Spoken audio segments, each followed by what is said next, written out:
Olá a todos, bem-vindos a mais um novo episódio Fala Fala.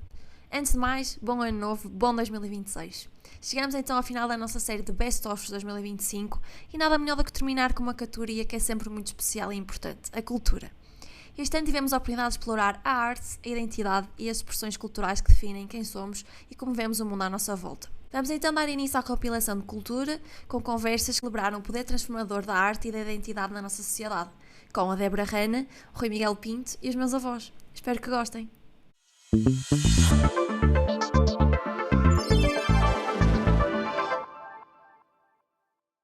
Professor, e neste contexto atual assim mais marcado por especializações, depois também aqui temos um saber um bocadinho fragmentado, agora depois também se coloca lá as questões da inteligência artificial. Que desafios é que encontrar aqui para fomentar esta conversa multidisciplinar e que benefício é que acredita que este diálogo traz, tanto para o campo académico quanto para a sociedade em geral? Falta aqui uma sociedade mais multifacetada e menos especializada? Ora, a pergunta é muito importante nos tempos que correm, embora eu acho e creio sinceramente que tem vindo a ocorrer algum. Portanto, o maior desafio que hoje se vive e não é hoje, já na minha altura era, portanto também não tenho assim muitos anos, mas já no tempo da minha mãe também era. Portanto, o maior desafio é e sempre foi o peso da especialização. Portanto, nós temos que ser X. No entanto, como eu estava a dizer, hoje, nos tempos que correm, nós vemos também algumas mudanças.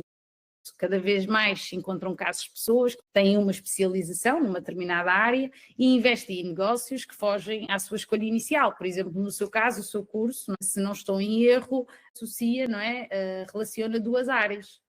Sim, é? a direito e a gestão. Exatamente. Pronto. E então, creio que cada vez há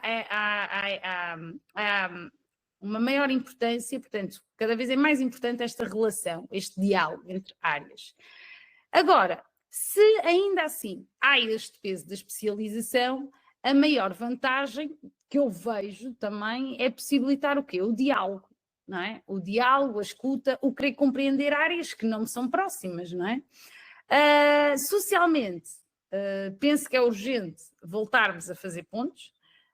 Precisamos de modos de pensar que sejam capazes de ver o todo.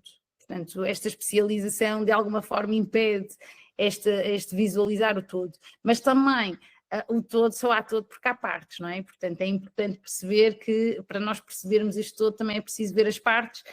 Portanto, creio que os benefícios que este diálogo traz desta junção de especializações é, como nunca pode deixar de o ser, é este diálogo. Portanto, nós podemos, e cada vez vemos mais isto em empresas, não é, multinacionais, em que nós temos numa sala pessoas de diferentes áreas e que para criar um projeto têm que se juntar, têm que dialogar, não é? E isso é fantástico. E olhando agora para o futuro, como é que imagina o papel da filosofia e da arte aqui na construção de uma cultura mais crítica, que vai ser muito preciso, até por causa da inteligência artificial, mais criativa e também aberta? E depois também de que forma é que os seus projetos, por exemplo, o Sem Forma, pode continuar aqui a ser este espaço de criação e de provocar aqui uma ligação entre as áreas? Exato.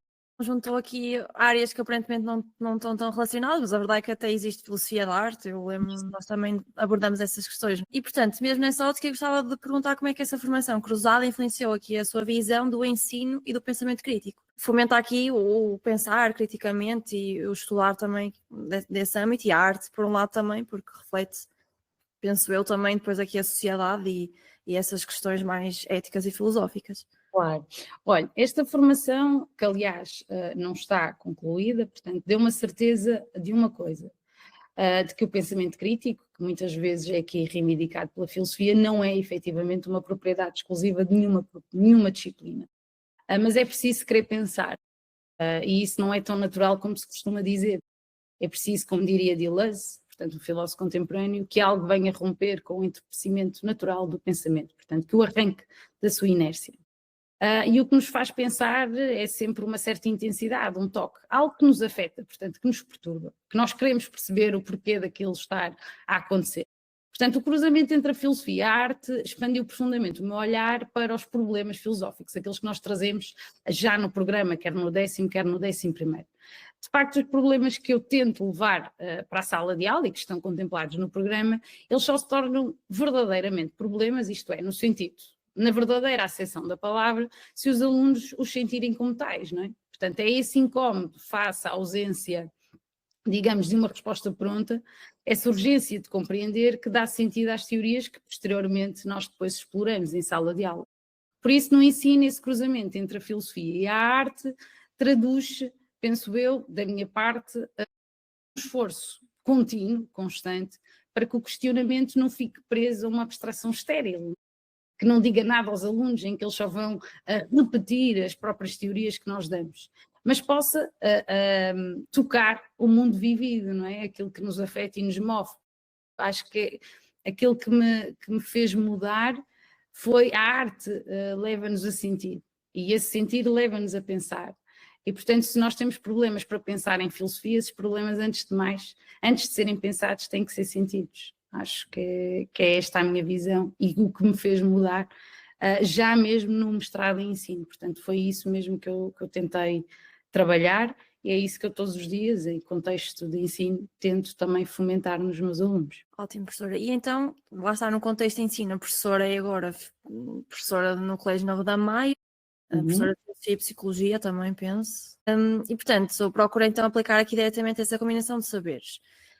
Nesse sentido, eu gostava de perguntar à professora como é que procura integrar a filosofia e a arte nas suas aulas, para estimular aqui os alunos a pensarem de uma forma mais criativa, mais aberta, e procura sair e romper, assim, se calhar, os moldes mais teóricos, fazê-los, se calhar, questionar aqui algumas peças, algumas obras. Como é que metodologias é que utiliza aqui para transformar o ensino? Ora, para mim não se trata propriamente de integrar a arte enquanto campo autónomo. Como é que eu vou explicar isto? Ou seja, como se fosse mais um conteúdo curricular a abordar ao lado da filosofia ou da psicologia. O que me interessa em ensino e nas minhas aulas é integrar aquilo que a arte comporta. Ou seja, o sensível, o fragmentário, o que escapa à segurança da resposta pronta, e é aí que, do meu ponto de vista, acende o pensamento, ok? Por isso, aquilo que eu levo para a sala de aula não são apenas obras ou artistas para analisar, no seu verdadeiro termo, mas situações que provoquem o olhar, que o destabilizem, de certa maneira. Por exemplo, estou agora aqui a pensar, nós trabalhamos muito com situações, e eu tento sempre retirar a filosofia do seu campo mais teórico, e integrá-lo na vida prática. Por exemplo, nós temos o problema dos juízes morais para trabalhar no 10º ano, e este ano, por exemplo, vou fugir um bocadinho à arte, está bem? Só para perceber que não se trata propriamente só de analisar obras, trata-se de incorporar aquilo que a arte nos traz, que é destabilizar, ok? Eu lembro-me perfeitamente este ano de ter iniciado o problema dos juízes morais com aquele caso, com certeza que conhece, da Gisele Pi, não é? Aquela mulher que foi violada, portanto, pelo marido, e durante anos foi violada não só por ele, mas também por pessoas que eram convidadas por eles. E lembro-me perfeitamente disso ter causado um enorme horror nos nossos alunos, e que isso levou, de alguma maneira, aqueles entendessem que aquele problema não é da filosofia, é um problema de todos, não é? Todos nós queremos saber se, quando dizemos que algo é errado, se errado é verdadeiramente errado, objetivamente, ou se depende de perspectivas e por aí fora. Também temos, por exemplo, o caso do problema da justiça social, em que eu normalmente tento, não tendo tempo de projetar o filme, mas tento trazer a sinopse, trazer aquilo que o livro, que o filme incorpora, que é o Cafarnal. Não sei se já teve a oportunidade de ver, se não viu, aconselho vivamente, em que é possível trabalhar o problema da justiça social e, portanto, levantar questões como Judith Butler faz, que é se há vidas que merecem mais ser vividas do que outras. Portanto, se nós podemos dizer que há aqui uma hierarquia de importância de vidas. Portanto, como é que eu vou dizer? No fundo, o que procuro é criar condições para que o questionamento ultrapasse a mera repetição. Foi o que eu já disse anteriormente, e acho que essa é a minha verdadeira preocupação. Portanto, uma repetição do que está nos manuais, e que, de alguma forma, com estas situações reais, algumas obras, desde a literatura, desde filmes, desde fotografia, que se possa criar nesse questionamento uma experiência existencial, uma experiência que é própria, pessoal, algo que lhes pertença, não é? E que, quem sabe, continua a ressoar muito depois de saírem da sala de aula. E foi isso que eu senti com alguns casos. Lembro-me, por exemplo, também com o problema do livre-arbítrio, trabalhámos a questão também da Frida Kahlo, das suas obras, de como ela reage àquilo que lhe acontece, e todos esses casos reais, desde a arte, desde aquilo que a arte nos traz e nos faz pensar, faz com que o aluno, através daquilo que já foi pensado, possa de alguma forma inscrever aquilo que ainda está por pensar da sua parte. Portanto, também tem aqui uma preocupação de incentivar para o consumo da cultura e da arte. Isso tento sempre, ou seja, eu vou-lhe ser muito franca, Rita, e com certeza sabe, o programa de filosofia é extremamente denso, é muito extenso, sobretudo no 10º, em que temos muitas áreas que dava para explorar ainda mais. Temos a política, temos a ética, temos mesmo a filosofia da ação e, portanto, se calhar aí até era mais fácil trazer a arte. No entanto, temos a lógica que nos ocupa imenso tempo. Então, o que é que eu tento? Mesmo não tendo a possibilidade de, por exemplo, de analisar obras, de ver filmes com eles, que também acho que é uma forma muito rica de trazer a filosofia, de pensar, eu vou dando dicas, não é? Sugestões, em que eles depois de forma autónoma, que também acho que é isso que nós devemos incentivar, que os alunos queiram, fora da sala-aula, ler por eles, tento fazer assim, não é? Portanto, vou incorporando essas sugestões na própria aula, à luz daquilo podemos pensar isto, e portanto não há nada melhor, ainda hoje isso me aconteceu, de hoje receber um ensaio de uma aluna que terminou este ano, o 12º ano. Portanto, quando nós estamos a estudar sistemas filosóficos, em que eles percebem que para chegar, por exemplo, vamos pensar em Descartes, não é? Quando ele chega àquela questão do cogito, e eles dizem, esta é a ideia básica, portanto, mas foi preciso todo este percurso. E se calhar, nós também para termos determinada posição sobre determinada temática, também precisamos de todo este percurso. Daí a questão de eu estar a dizer, é preciso tempo, e é preciso querer fazer uso desse tempo. E a filosofia... Sim, sim. A professora acha que a filosofia depois também deveria ser um ensino e uma prática que fosse levada nos outros ciclos de ensino, de forma mais abrangente, uma quase multidisciplinar? Ou acha que podemos fazer também isso de uma forma mais individual? É sim, claramente que podem e que na realidade fazem. Eu lembro-me agora quando estávamos quando foi aquele encontro de diferentes profissões em que os alunos têm a oportunidade de contactar com diferentes áreas, é certo que direito e filosofia estão muito ligados, mas lembro-me perfeitamente nessa palestra a professora que estava responsável por dinamizar essa sessão começar logo por dizer, se não estiveram atentos à filosofia, vão perceber que a filosofia vos vai fazer muita falta, não é? Portanto, claramente que há áreas em que nós percebemos este toque de forma muito mais evidente. Então, creio que devesse ser obrigatório, mas creio que se a pessoa quer investigar, que o pode, e portanto eu creio, não sei se na Universidade do Porto nós podemos fazer, não é? Nós temos aquelas opcionais e portanto podemos ir a diferentes faculdades e de acordo com os nossos interesses, há outras áreas que se numa primeira instância parecem que fogem à nossa área, podem não fugir propriamente. Mas acho que esse caráter obrigatório, mas acho que é uma mais-valia, claro. Mas não acho que tenha que ser assim, dessa forma de obrigatoriedade. Creio que a pessoa por si só, mesmo a vida, não é? Mesmo a sociedade impõe certas questões. Portanto, de uma forma ou de outra, vai lá dar. E nós podemos, obviamente, também aceder aqui a certos contextos e teorias da filosofia através de vários projetos e da escrita, incluindo também aqui, se calhar, o projeto da professora Sem Forma, que propõe... que propõe aqui uma reflexão sobre, e sem hierarquias, sobre as diferentes formas de conhecimento. Eu estava a perguntar aqui à professora como é que surgiu essa ideia.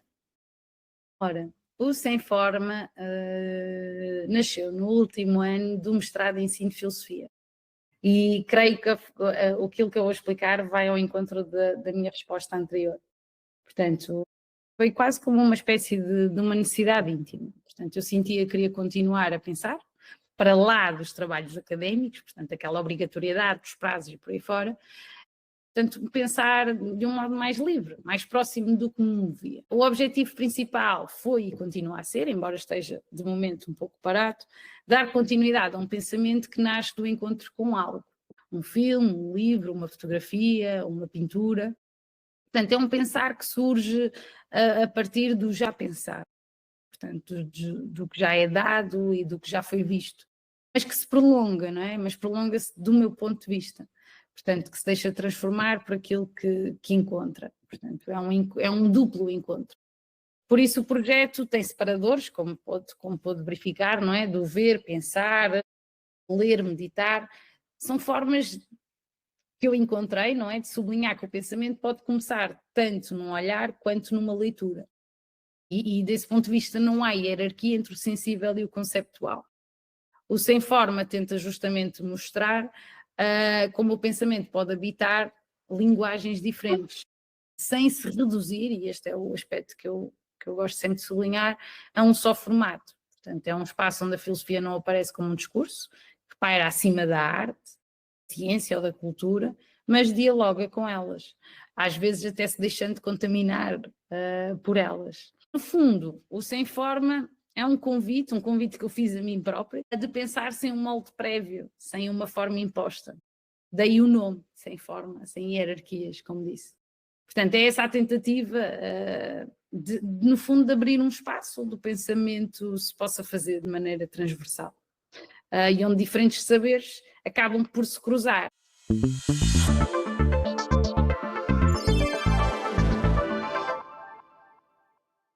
E qual é o sentimento de ver um livro publicado? Receber os feedbacks, como é que é essa questão? Depois de ser publicado, confesso que o Segredo de Tomar tem sido muito bem recebido pelos leitores portugueses.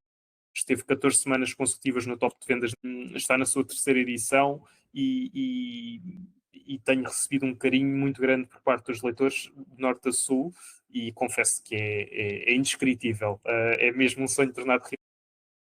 É interessante porque eu tenho uma foto com 12 anos à frente do Convento de Cristo e tenho uma com 30 também à frente do Convento de Cristo, exatamente na mesma posição, com o livro nas mãos. E eu acho que aquele miúdo de 12 anos nunca pensou que isto seria possível. Publicar um livro, das apresentações que fiz, eu cheguei a fazer inclusive uma apresentação numa sala do Convento de Cristo para 120 pessoas, foi incrível, foi das experiências mais espetaculares que vivi, e lá está. Eu não teria acreditado nisto há cerca de 2, 3 anos, eu achava que isto não seria possível. De certa forma, acaba por ser aqui para os nossos ouvintes, todos eles terão sonhos, garantidamente. Não desistam, porque eu há 3 anos achava que isto jamais iria acontecer, mas lá está. Mesmo quando não acreditava, sentava-me ao computador, trabalhava e olha, acabou por acontecer e tem sido fabuloso.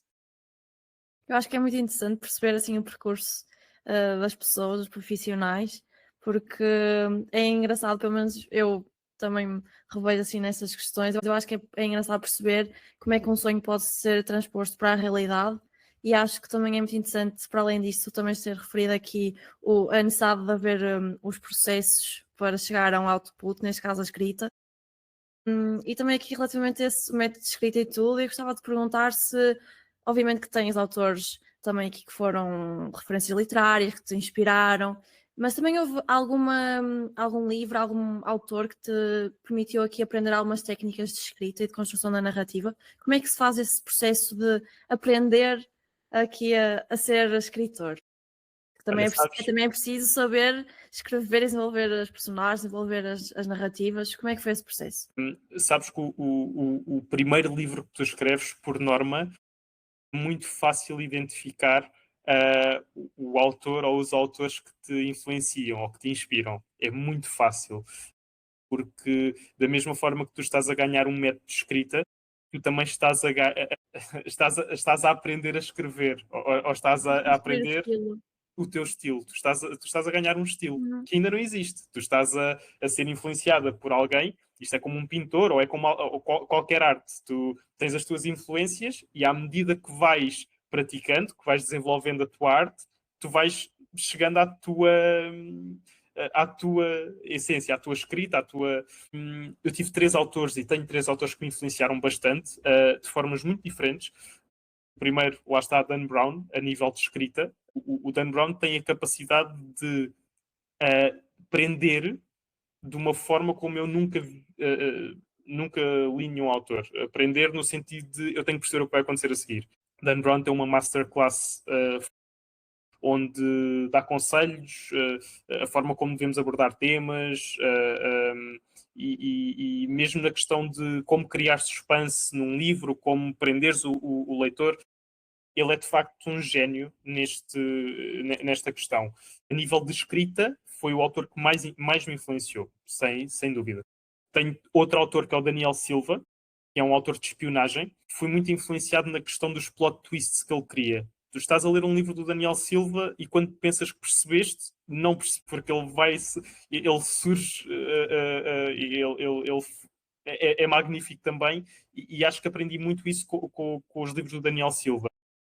Tenho um autor português que me influenciou muito como autor, e quando digo como autor é na forma como me devo comportar, na atenção que dou aos leitores, foi o Luís Miguel Rocha, que foi o primeiro autor português a entrar no top do New York Times, que há um livro que gostavas de ler, mas que ainda não foi escrito, tens que ser tu a escrevê-lo.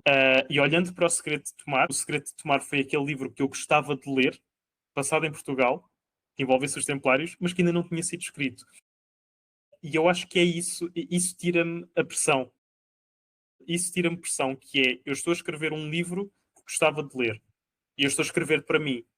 E o livro que eu estou a escrever, eventualmente vai chegar aos leitores. Mas, acima de tudo, eu tenho que gostar daquilo que estou a escrever.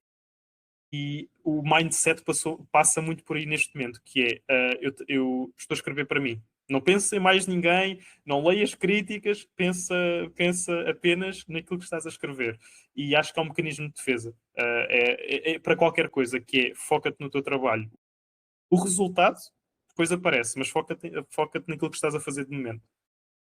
Sim, mas é engraçado porque a verdade é que quando se tem sucesso, depois também é difícil manter o padrão de qualidade porque estão sempre na expectativa de que como é que vai ultrapassar o projeto anterior, vai manter a qualidade, vai manter o sucesso e depois isso lá está, acaba por surgir esse medo, creio, não é?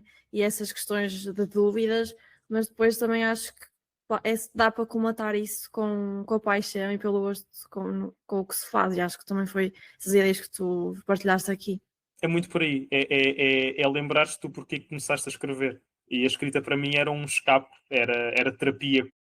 E há uma altura em que não só é terapia, como é um sentimento de realização gigante. Tu quando percebes que as coisas estão a ficar como querias, quando percebes que a investigação está a correr bem, as cenas estão a ficar tal e qual como tinhas idealizado, é mesmo, tu vês algo e é lembrar-te disso quando tiveres dúvidas. Mas sabes que eu tenho ideia que este medo, esta síndrome de impostor, é maior no segundo livro, mas no terceiro já não vai ser. Não, porque há muito aquela ideia ele escreveu um livro bom, mas foi só o primeiro. Eu acho que se tiver um segundo livro que os leitores gostem, vai sair muito peso de cima, porque já são 2 livros que até têm um bom feedback e eventualmente já estou tranquilo. Mas há muita, de tal maneira que não, por norma, os primeiros livros vendem mais do que os segundos. Por norma. Não sei se vai acontecer isso com o meu. Eu desde que a crítica seja positiva, mesmo que não venda tanto, está tudo bem. Mas para mim o importante é que, sabes, tenho muitos leitores que leram O Segredo de Tomar e recebi dezenas de mensagens que no final de lerem o livro sentiram necessidade de ir conhecer a cidade e de ir aos locais onde o livro se passa e de verem onde é que ficava a passagem subterrânea, onde é que ficava a gruta e onde é que ficava a... E isso, para mim, é missão cumprida.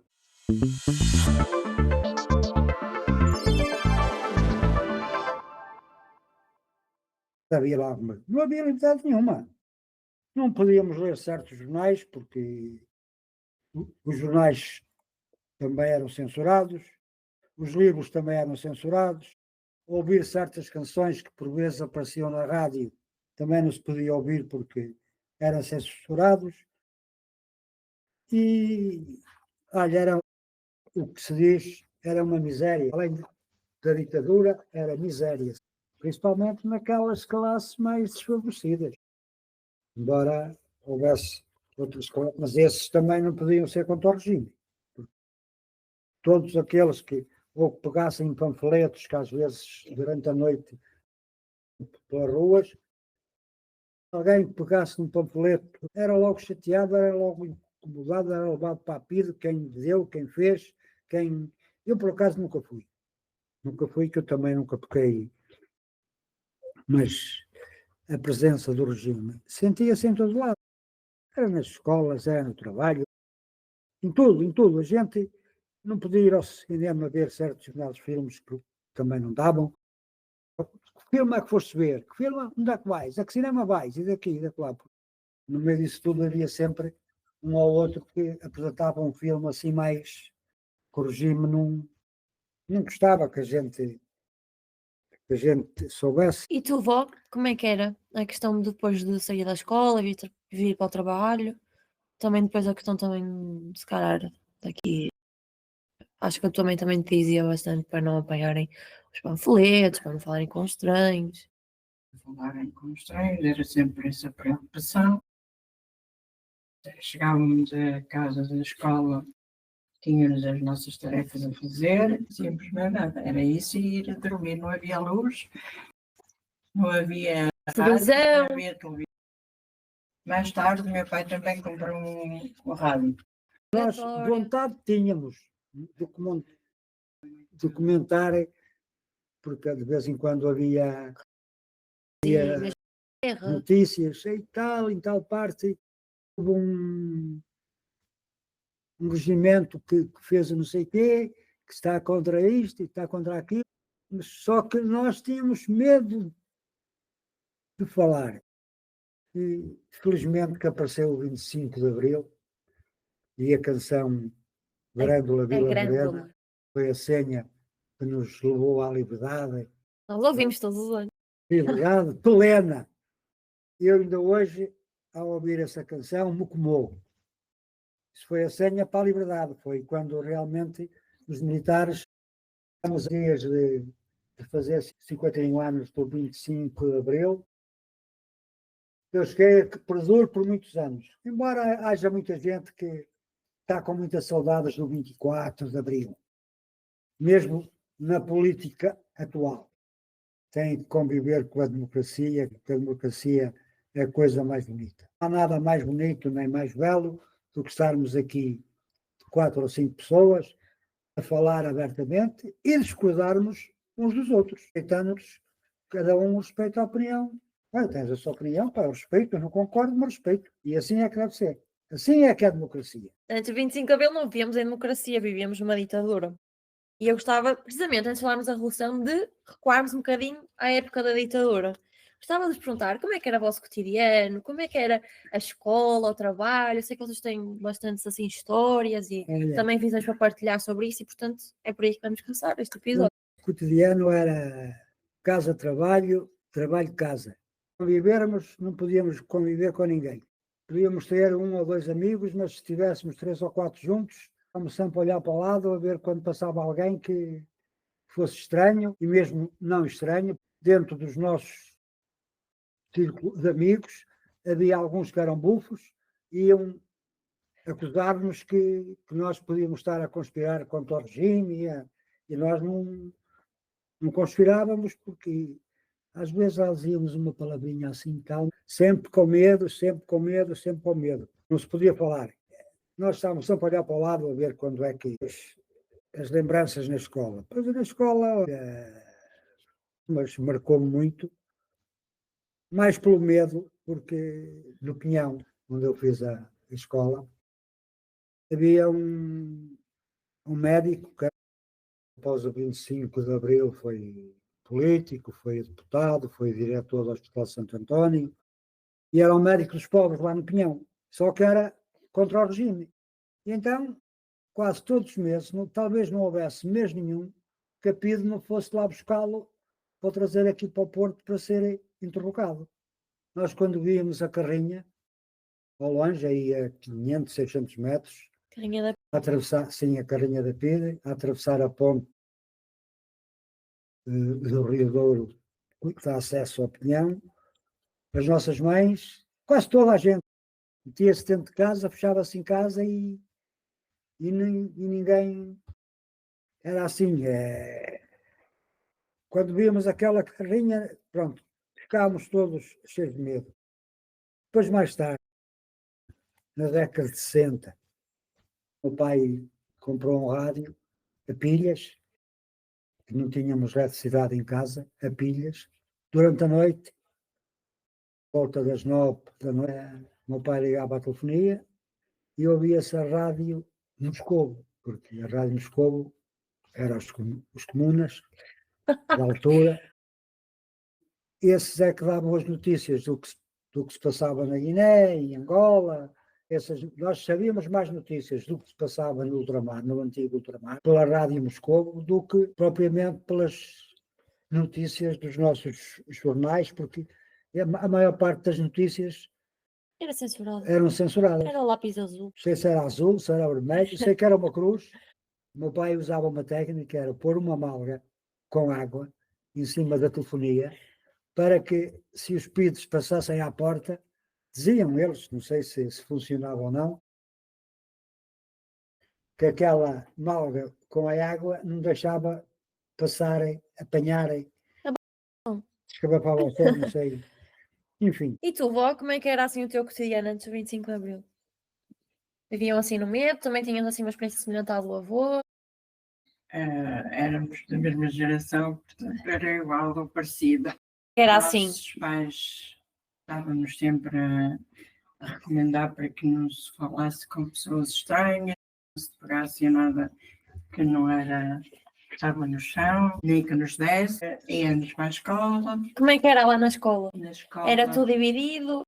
Rapazes e era raparigas? rapazes e raparigas, tudo separado. era tudo separado. Tudo separado, não era a mesma coisa, tínhamos de falar uns com os outros, era só raparigas, brincávamos, tornávamos a ir para as aulas, ao fim cantávamos o hino, vinha-nos embora. Também havia assim ao culto ao chefe, não era? As lições de Salazar, nas aulas. Nas aulas era sempre, Tínhamos que cantar o hino, tínhamos que rezar, Salazar, do Carmona. tínhamos que nos pôr em O Beto sentido Delgado que andava por aí de avião. em frente à bandeira. É tudo nesse tempo. Então que chegávamos a casa, tínhamos que fazer as coisas que tínhamos já em tarefas, que nos marcavam os nossos pais, para no dia seguinte voltarmos a ir à escolinha.